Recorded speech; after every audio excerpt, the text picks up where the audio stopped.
Good morning on this GLBTQ plus Pride weekend. I'm going to read a poem as an introit today, and it's an original poem, and I want to say something about it. It starts with me laying on a stucco wall under summer stars saying yes. And to say yes in a particular way is to come out. But coming out is not a single high moment in a lifetime.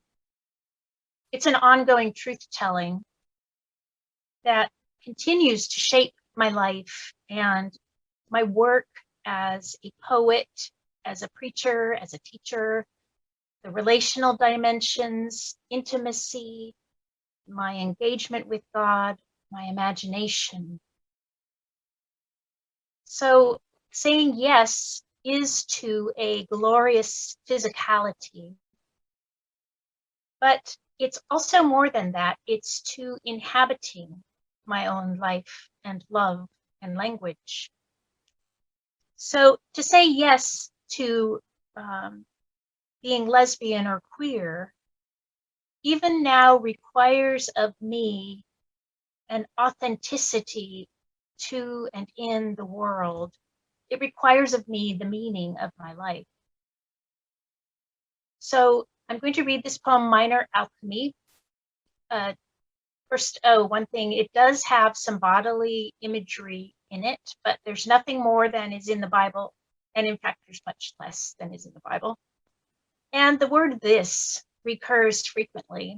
And by this here, I mean a demand for that kind of authenticity, this authenticity in the world and to myself.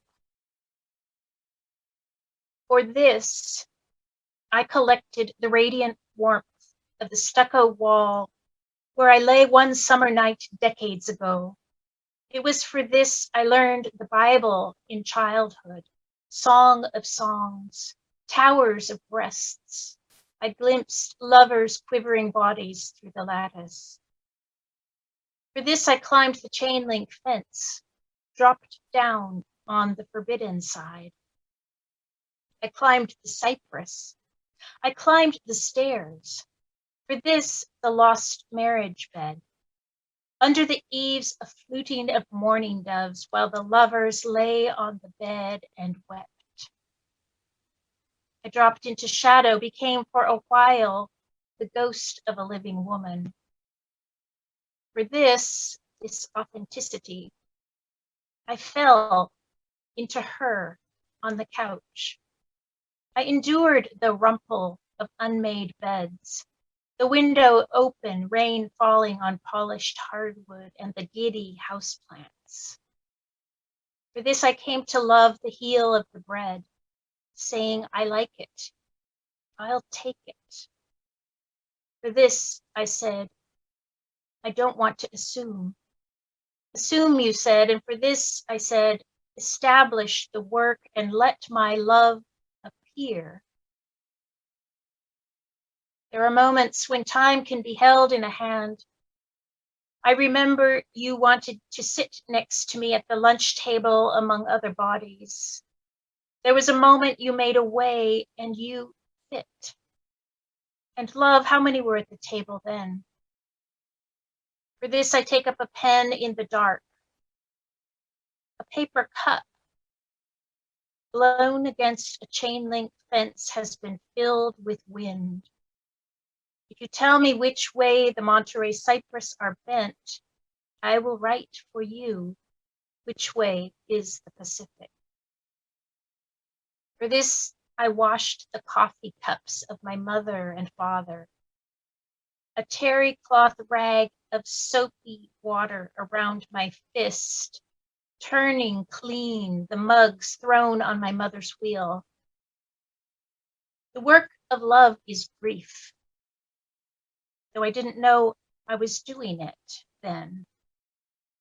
Moments when the body transmutes years.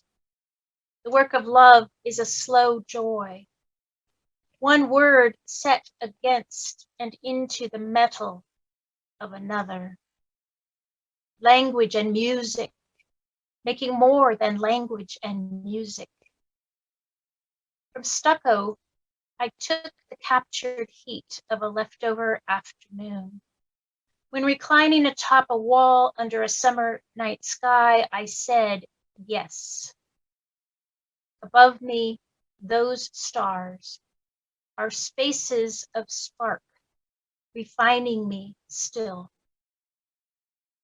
For this, I learned to rise from the bed.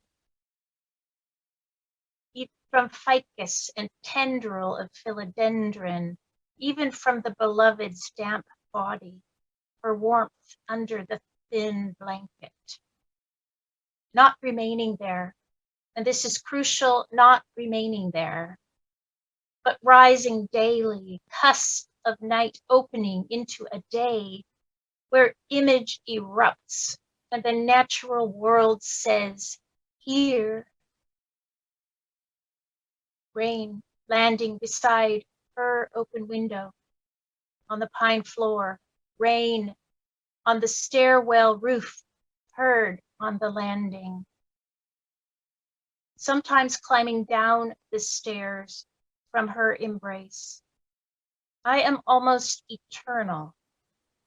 The way the cypresses bent trunk and limbs, having met and been met, nearly every moment by the gust of an onshore wind, imperceptibly become the memory of many gusts.